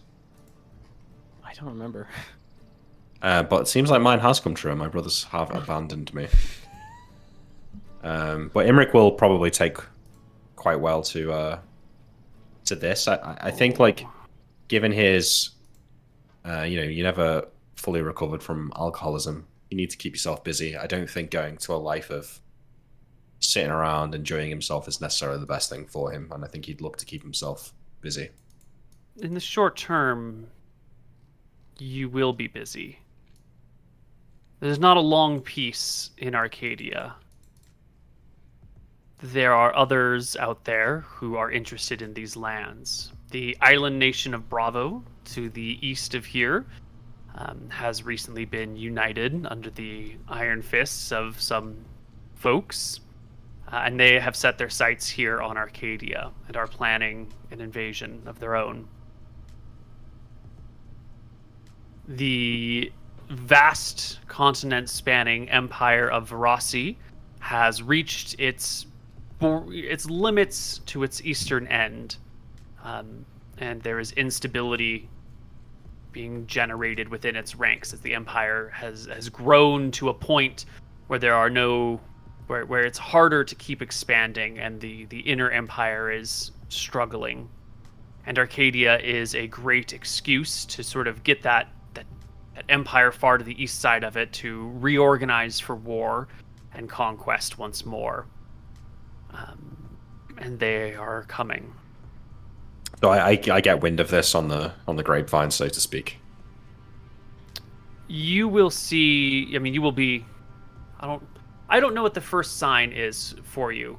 It might actually just be hundreds of ships with black sails and the symbol we'd of know Rossi about it before upon then. We'd have spies in Solemn and stuff. It wouldn't come. Maybe, there's no way that could start happening. But you don't without us have knowing. spies in Solemns now, and the ships are on their way. They don't take that They're long. already They take on their way. They take a couple of months to get there. But any sort of Alright. spies that it might take you a while to set up spies in Solemn is what I'm saying. It might take you a year to get spies in Solemn. You know, there's a lot of things to be done at home first. So I don't know how much advance notice you're going to have. Well, Imric's good at burning ships out of the water. I mean, I don't think I would sit back and be conquered. You know, I would remilitarize where possible. I was going to say that the 6 knights that survived the Scoria battle, I would make the Kingsguard for Mistria. Mm-hmm. Equip them in, like, red dragon scale armor, the best sort of weapons from Scoria's horde. Mm-hmm. I mean, I think that we would do our best to defend ourselves. We've got Eridon as a bit of a buffer. Wake County. This might be I'm assuming they're going to be the first on the chopping block, so this might be a convenient excuse to get their king to regain his former place as a duke. Yeah, well, they will ask you, they will tell you that the people that are coming are not here for any one section of Arcadia. They're here for everything, and that that it is in everyone's interest to ally against this oncoming. Yeah, exactly. fleet. Together united we stand. Sort of approach. And will you call for Tyrael when you see the vast empire of Varasi, who covers a land mass, 10 times the size of Arcadia, coming this way? I'd like to think that Imric would be in somewhat, not constant communication, but we would often write to each other on the sending board, and I would let him know about what's happening. But I would Tyrael, also. do you often write back, or is this a one-sided desire? It would be very short, curt messages.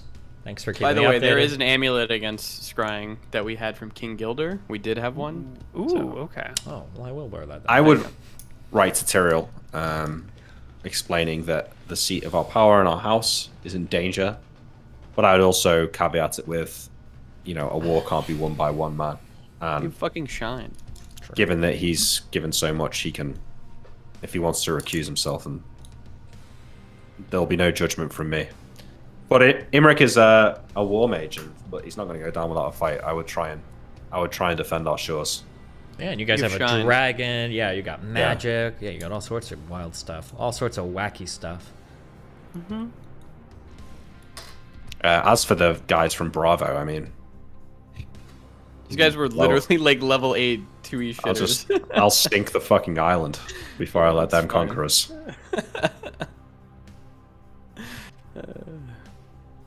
I think. Also, I would probably try and find a way to have kids, knowing that Tyrael doesn't have any, or else Anton's son is our heir, which might be the best before way we to go get about to it. that. I want you to roll me Don't roll it yet. A single d20 Uh-oh. as an oversimplification Come on. for Imric's attempts at holding off the Empire of Varasi. You can't bring it down to one dice because I'm obviously going to roll a fucking No. one. There's a whole lot more going on here. There's the Drakistians, the Mystrians. There's William. There's a whole bunch of other figures and things going on here. But I want to know how Imric does. There's two wolves Fucking inside roll of it, you. Nick. A nat 1 and a Alright. nat 20. What is it? A 6. Just disappointing. Imric struggles with this. What is it about this that is a struggle for you, Imric? Why is it just the numbers? Is it the scale that it's 10 times as many people No, and they're I already think he built struggles up to army? make. I think he struggles to make decisions. You know, he has a lot of ideas, but it's always Tyrael that makes the final call. So I think when it comes to life and death decisions, it's tough for him to make the caller because he's just not used to having that responsibility. In terms of from a strategic point of view, I think he would try and hold on to Eridon. So maybe he overcommits to defending Eridon rather than pulling back the borders and defending. Can I ask Mystery and a Drakus. question, Nick? Yeah. So Imric starts to see that it's going poorly. Mhm. Do you write one last final note of like desperation? Do you like plea for Tyrael? I don't think No? so. I think if he didn't come at the first message, he's not going to. Okay. Um, Well, a 6 is still for a level what mage now? 16. Damn. A 6 is still a pretty good roll for a level 16 mage. Below a 5, like a 1, 2, 3, or 4, was going to be actual hard times. This will represent a success, a near Pyrrhic victory, where your resources are expended. More importantly, I think with a 6, the true danger that you face is that there is sabotage or behind the lines sorts of assaults on your research libraries and the books that you have pulled from Scoria's mountains, and your research is struck while you were looking somewhere else. And one day you will come home and you will find all of your works are gone. Only the spell books that you had on you, and if maybe you stored 1 or 2 somewhere else, are still around. And the Empire of Varasi with a 6 will be pushed back. They will never make a true grip here. They will conquer some other areas. They will keep an outpost in the Dardanelles. They will conquer, at least for a time, the island of Ethos. But their own internal problems will cause their empire to fall apart in a few years, regardless of how this happens. So a 6 is good enough to hold on and push them back and Yeah, he keep took loot Arcadia we didn't have intact. anyways. Yeah, so I take a few losses to my personal power, but it's still Yeah. enough to save the continent. That's good. I mean, I Yeah. imagine, did the Longbourn Kingdom stay? No, this what are they called? The Sea. What are they called? The Tide Kingdom, Tide's End. Storm Do they Kingdom, yeah. Do they remain independent? Like maybe we work with them to. No, No, they don't. So they fall as well. Yeah, they fell fairly quickly, and then further west, the Varasi people wanted to push, but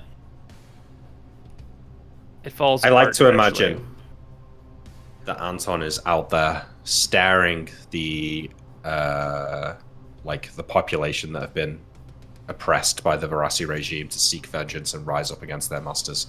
And Oh, when yeah, their I was gonna empire ask. slowly starts to fall apart, I think Imric deep down knows that Anton had a hand in it. I was gonna ask, can you give me some stuff on Anton? Yeah, Anton, the Death Knight. Is his mind still there? He's just like compelled, or can you give me some explanations on that? Yeah, I have a little bit of lore here for you.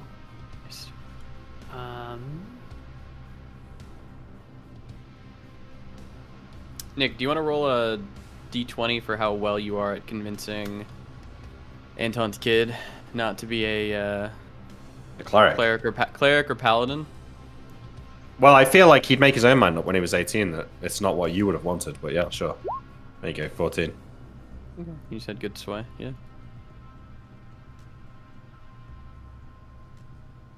I mean, because if I struggle to have children, which is very, very likely, I think I probably do.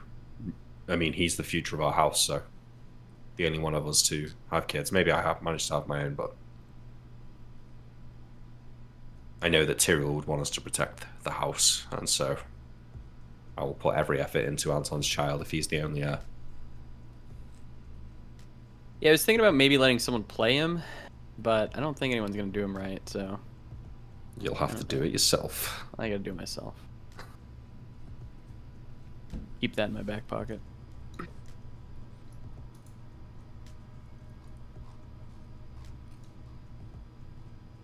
So, as an undead creature, you are existing partially in the realm of spirits and partially in the real world. And I'm going to oversimplify just to make it short and simple. You are physically like feeling the burning and suffering of your charred corpse, but with a removal to it. So you're not like in agony at every moment, but there's like a little bit of agony. It's like having like a bad headache forever, except instead of a headache, it's like your flesh is on fire, but like distantly and sort of numbly, but for all time. That is your physical state feels that way. Your state in the spiritual realm can sort of see what your physical body is seeing, what your Death Knight avatar, for lack of a better word, is doing. But you also are seeing the moments of your life. When you're dead, you get to walk through the moments of your life and relive them as you please, and kind of spend time viewing this moment of your life as like an outside perspective from any given point or from your own perspective, and you kind of just walk through the moments of your life over and over and over again, which if you've led a good, nice life could be quite nice, but if you've been a monster, you end up like walking through all of the terrible things you've done over and over again, which is kind of unfortunate. You might, if you were a monster but you had like a couple of good redeeming moments, you might spend the first 100 years of your afterlife hanging out in those few nice moments until such time that you feel comfortable enough that you can start approaching the other hard parts of your life.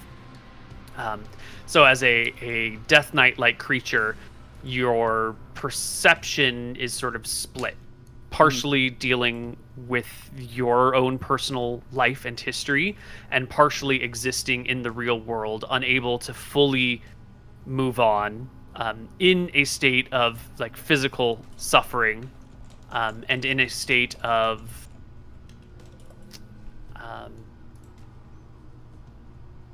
when I say you partially exist as an undead, it's like the worst parts of Anton are what make it through to the undead thing. It's not like it's just pure Anton. Yeah. It's like if Anton is a block of putty and it gets stretched and part of it is in the real world and part of it is in the spiritual plane, it's all of the like worst qualities of Anton that get brought through. So the Death Knight is Anton, but it tends to be like the more evil parts like of early Anton. on Anton, where he was more evil, ruthless, would do anything. Well, middle on Anton, because early Anton was a nice little rat trainer. That's true. Okay. That was a rat. Yeah. Middle Anton, true. Middle Anton, the qualities of you that were unpleasant, that were the really, Anton like, that would send soldiers to die and lie to them. Yes. For no reason, rather than to save the entire kingdom. Yeah, and you're not just 100% pure evil all the time. Especially as a Death Knight, you are actually quite intelligent, and you can see both planes of existence simultaneously, and you can live in both planes of existence simultaneously. But it is, you've got that little bit of you that's on the spiritual plane that is able to revisit your life, that might bring you moments of peace. Maybe a little bit of honor slips on through. You do a power word kill, power word stun, 20 die fireball. I think you're familiar with the abilities of a Death Knight. Yeah. Yeah, and your job, your position is to exact vengeance. It's a little bit of walking around and exacting vengeance, and it's a little bit of just existing in desolate places, with not much else to do. Over the years, do I assume stories, legends are told about there's like a vengeance Death Knight out there, and if you do bad things, he will come for you. Does that happen? stuff like that. Absolutely. The Death Knight in his dragon scale armor with the sign of Velthara painted on the crucifix of Velthara painted on it does slip out. The words of, the Death Knight will come and get you is the nice story that parents tell to keep their kids inside at night. But I also imagine there are more physical symbols of people appearing crucified on Velthara's crosses from spot to spot, from time to time. When someone sees Anton, is he like physically on fire? No, you've got your armor on. It's like you're charred. You've Anakin burned in lava, and the burns persist and do not heal and close. They just sort of ooze and suffer in pain. What I'm thinking is he's gone the Darth Vader path. Yeah. Does Imric, I guess, I don't know, this would be way in the future after all of Imric's bullshit. Would I ever find him? Yeah. Do any of these stories ever get to him about... No? Well, Imric is staying in Arcadia. Yeah. And I'm in Solemn? You're over somewhere in Solemn. Solemn's a huge continent. Yeah, it's like yeah, Eurasia. It's big. So it's unlikely that Imric will ever bump into you. I think Imric probably accepts that Anton's dead and just tries to... You got bigger shit to worry about. Yeah. Not that so much as, I don't think he wants to think about the eternal suffering that might be your fate. And it's easy to just think of you as dying in the battle, sort of thing. I might go try to hunt him down after a year. If those stories are making their way back, if I imagine I probably settle somewhere in the Lands of Akuba if there's still a civil war there, or northeastern Eridon if there are monsters on that island, someplace to just go have some nice adventures. But if I get word back, or if there's tales of a legendary Death Knight and they start to match some of the descriptions of Anton, maybe that'd be 20 years later. 20 years later? I'm guessing it's gonna be a long time until it travels around, and then you hear a story that you might be interested in. That'd be my guess. It's up to Koibu. How about I could roll a d20 and find out if I hear about it. Sure. Well, I would like to leave.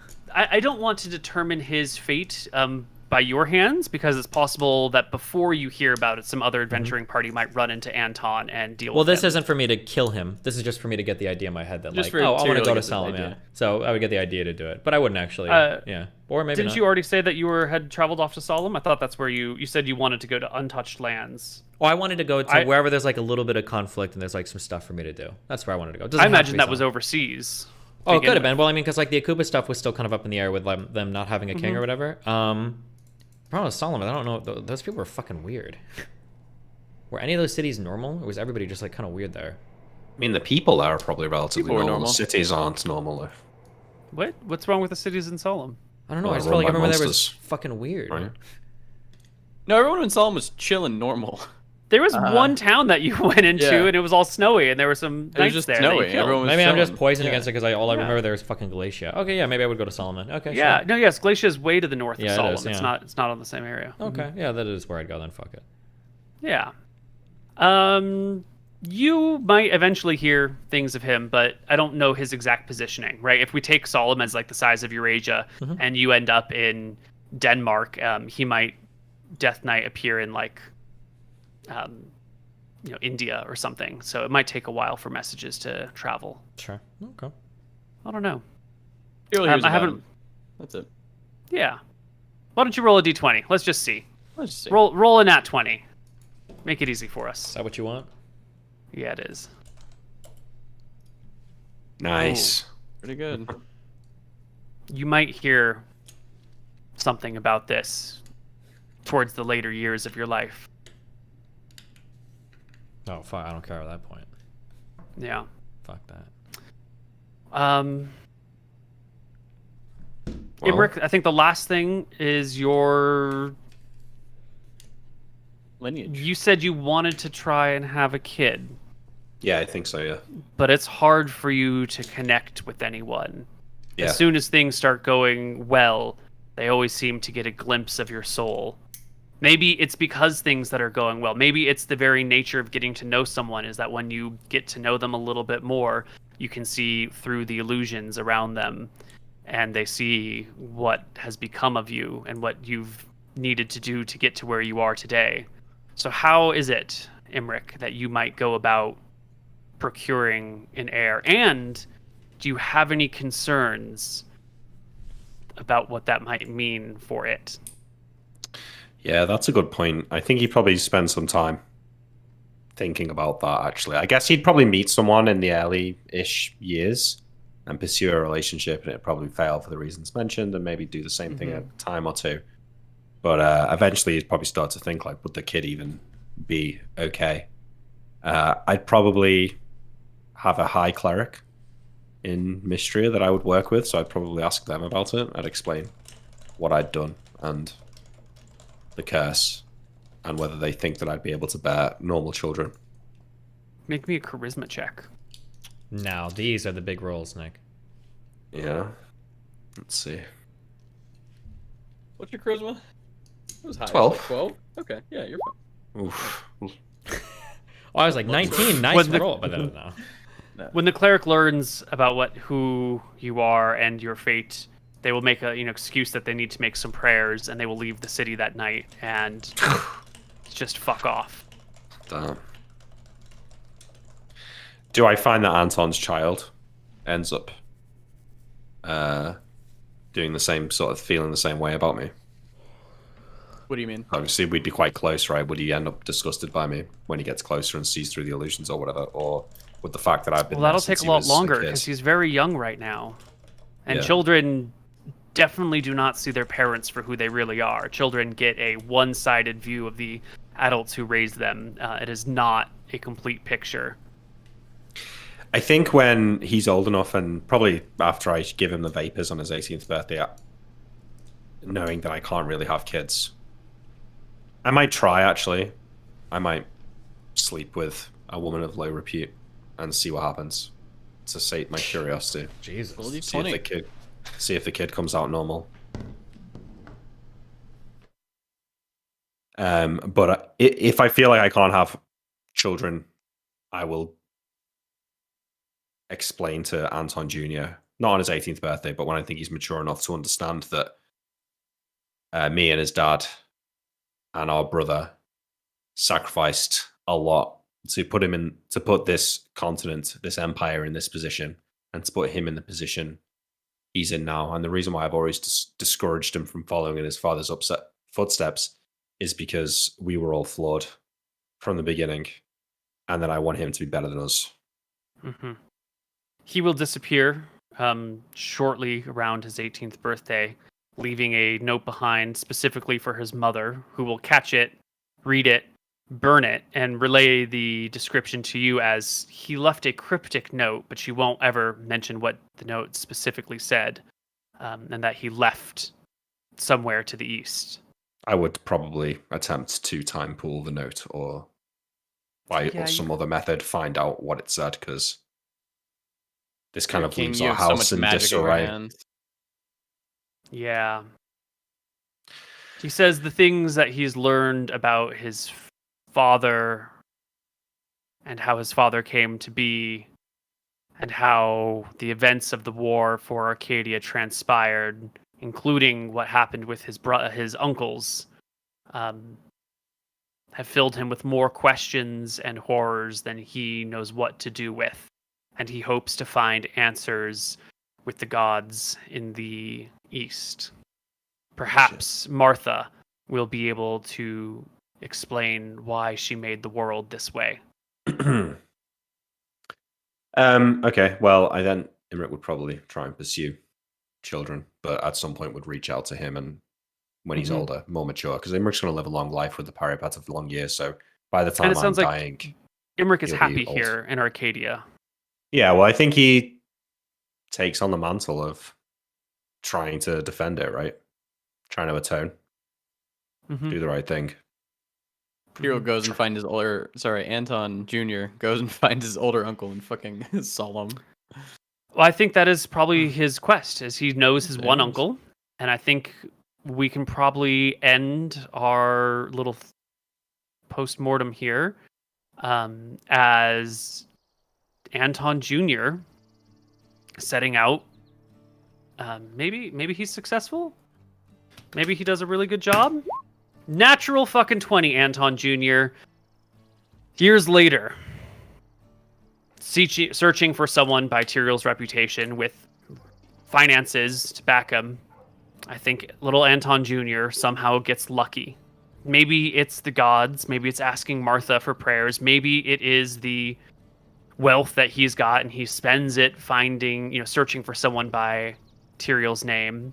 Maybe Tyrael has had to do just enough things to keep him safe in the area that he's in now, safe that some people know about him. But one day, Anton Jr., now 36 years old, shows up to... How old were you when this campaign started, Tyrael? Almost 30? Yeah, I think so. maybe 31. So you must be like in your 50s or early 60s now.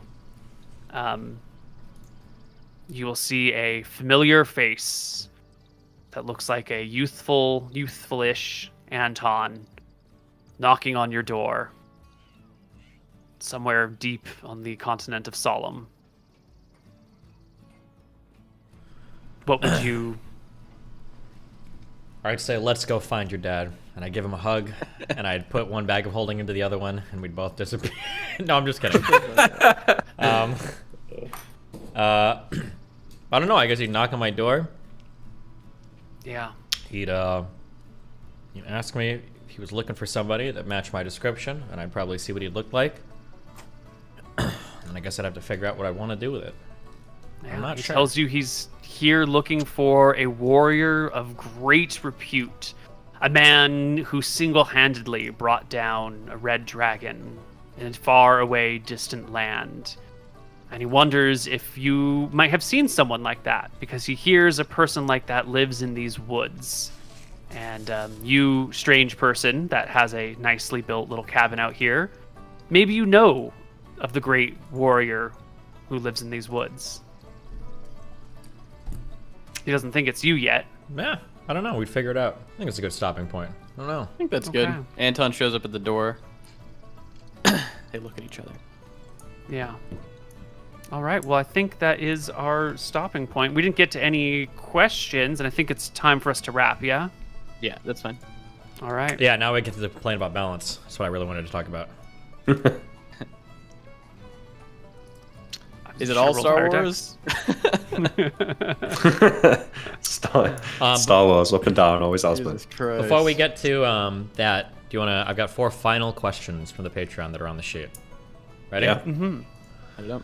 For Neal, what version of D&D do you feel works best for a late game? As it feels like in both 5e and 2e, high magic seems to really break game balance. All high magic will break balance. It's the nature of magic. It doesn't make sense. It doesn't work. It defies reality. And if you have cool, powerful magic spells, it just breaks everything. I don't think you could devise a high magic system that would still make sense and have low magic look anything like the real world. If high magic exists, it is necessarily game breaking. And so it's best not to look it directly in the eye. Is there any afterlife consequence to doing bad? Oh, real quick on that, something that I always thought would be funny. I think I mentioned this like 50 episodes ago. But if you ran a few, it sounds ridiculous, but if you ran a few PvP, like 2E campaigns, and like did like kingdom versus kingdom, I bet there would actually be like a meta that you could settle on to figure out like what real balance looks like. Like it might be that like the entrance to every single castle has like an anti-magic zone covered in lead, or it might be that like everybody lives like underground with like light stone. Like there might be like, it would be funny to see what that world look. Realistically you couldn't do it. It would be funny to see what the world looks like, where everybody's ultra meted out what the what like a magical world looks like and how people have to live, you know? I'm guessing dwarves would have the best defenses, just Maybe. like in a fucking mountain. Yeah, they also have natural saves against magic. They get a plus 3.5. They get a +1 to their save for every 3.5 points of con against poison and spells. So high con dwarves have really high saves from a low level. It's a dwarves world. We're living in it. Yeah. If there was a single set spell list, that might work out well. But try. with the nature of these things, you can always make a new spell. And so I don't know if the meta would ever fully stabilize, since there's always new spells that can be created. True. Yeah. Is there any I don't know. afterlife consequence to doing bad, evil things like murder and theft? I imagine if you're just an evil person with no conscience, like a werewolf or dog kicking Imri, when you look back in your life, you see everything like murder and dog kicking is justified and right. Dog saving Imri was a... Finally. Let's give him credit. Let's After give him credit at the 94 very episodes. Thank you. You saved the dog's life. Yeah, there's a consequence to being a bad person or a good person or just living a bad life. As we mentioned a little bit earlier, you live through, in the afterlife, you can walk through the moments of your life and view them over and over and over again. Your soul becomes part of the rest of the sea of souls that all reside within the structure of the moon. And new souls are made from the old ones, and so you slowly decay. You never really... It's not like half of you... Well, half of you goes, but it's not like a discrete half of you. It's just you become a weaker and weaker version of yourself, forever moving around in your memories. So if you're a monster and you love kicking dogs and murdering people, when you have no more actions to take and all you have is your life to revisit over and over again, how long, how many thousands or hundreds of thousands of years do you get to walk among those moments before you feel bad about them? And how much time must pass before none of it even matters to you anymore? It's not Are you quite there forever, or do you just get recycled eventually and it goes away?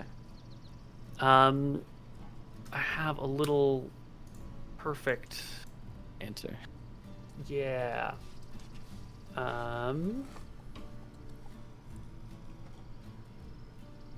The afterlife. You enter the afterlife with what you are buried, whole and intact, around the middle of your lifespan. So if you die at 50, you experience the afterlife around age 25. You may freely walk among the moments of your life as an outside observer, dressed as the way you were buried with all the other treasured with which you were buried. If the items are removed from your body, they are lost to you in the afterlife. So if you've got a pint of ale that you're buried with, you can drink ale in your afterlife until someone comes and steals the ale from your tomb. New souls are spun from the fibers of the old. Each soul is recycled into new ones, but asymptotically, forever diminishing. I'm sorry. Each soul is recycled into new ones, but asymptomatically, forever diminishing, but always still there. Each percentage point of what you are vanishes, diminishes your physical form, your personality, your awareness, your mind. Eventually, you will only be a shadow of the person you were. In that time, you may walk among the memories and the moments of your life as a third person, viewing them in any order. Those with particularly horrible lives may spend decades living in the only handful of peaceful moments, while those with good lives may find the whole thing quite enjoyable. As decades and centuries of existence pass in the afterlife, you are able to view your life more objectively and take it in the whole of it. You may find you were a much better or much worse person than you thought you really were. You may not care. All the while, you are slowly fading from existence. Eventually, you will only be 1% of who you were, only 1% aware, only 1% real, and then 0.1%, then 0.01%, and so forth and so on. When you stop being yourself is philosophically obtuse, you are always yourself, simply less and less of it. Yeah. Okay. There are... Even if you're a good person, but you've led a bad life, a horrible life, the afterlife could be very miserable for you. What is Mystria's new flag? That's for you to answer. Didn't we You're make it like the flag the dragon designer. killing shit? Yeah, true, okay. And the final question is, what does Scoria treasure the most in the whole world other than herself? Did we have that one before? I don't think Koibu ever answered it. What does Scoria... Oh, there was a question from last week that we were supposed to answer. What does Scoria value more than anything else? It was just herself, I thought you said before. Sorry. Yeah, it is just her own ability to exert her will on the world around her and shape the world to her needs, to her desires, without a care for any other creatures anywhere. I had a question. Oh, go ahead. No, go. You had talked about the King Gilder stuff last week, and you said that you didn't know if you wanted to say it until after Scoria or whatever. Oh, right. What was the question? The question was, what did King Gilder have on Scoria, or what did he say to convince Scoria to join, or to allow him to join him, or her to join him, etc.?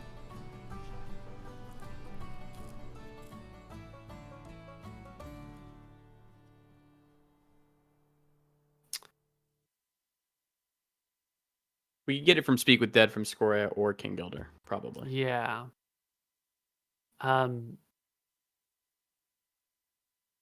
King Gilder doesn't really have anything to offer Scoria directly. anything Scoria wants, any physical item Scoria wants, Scoria can take. What King Gilder offered Scoria was a difference in arrangement between the nation of Mystria and the power that is Scoria, rather than Scoria asserting her will. King Gilder asked Scoria if he could bring his nation about to serve her. Rather than being like, we are your subjects who are being oppressed, it is, let us all be your assistants. I have enough sway here that I can convince all of the people of Mystria to serve you. Up until now, Scoria had ruled for many years, but her rulership was more of like, this is my territory. I will come and tell you what I want when I want. And everyone was trying to like manage the problem of the dragon. And King Gilder leaned in and he said, you are not our problem. You are our leader, and our people, my people, are yours to do with whatever you want. And I will happily sacrifice anything and anyone to you. And as a show of faith, he did sacrifice those closest to him to the dragon. Did he have any plans or ambitions? Was he planning on turning? No. These were honest answers. King Gilder was he was just a noble of middling rank once upon a time, and he had a fairly good life. And then he fell madly in love with an elf who never wanted anything to do with him.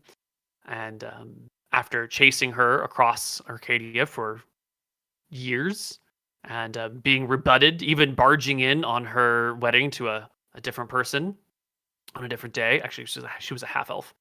And she turned him down again and again. His cold, bitter, angry soul, who he could never find the thing that made him happy, decided to, well, fuck it. If I can't live a happy life, at least I can lead a life of influence and power. So he strategized, manipulated, and murdered his way to the top, and then happily made work of his wife and children as sacrifices to a dragon, and bent his people to her will in order to find something that he could do that he could succeed at. His is a tale of frustration and anger. Oh. Yeah, he's just incel.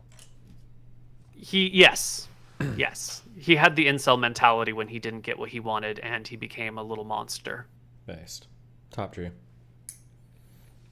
Was there another question from last week, though?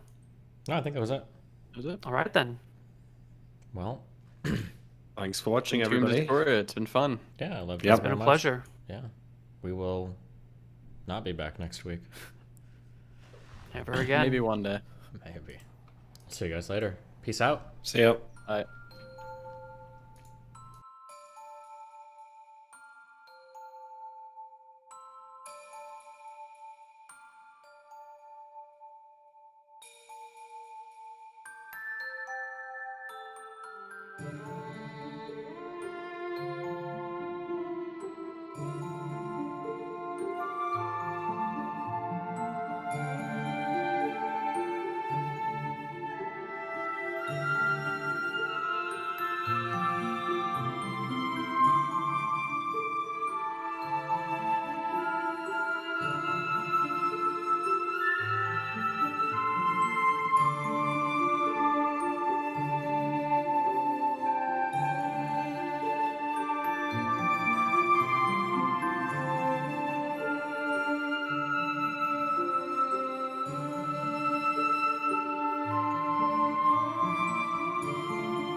gonna grab a drink. I'll be back, and we will stream more on my other channel. I love you very much.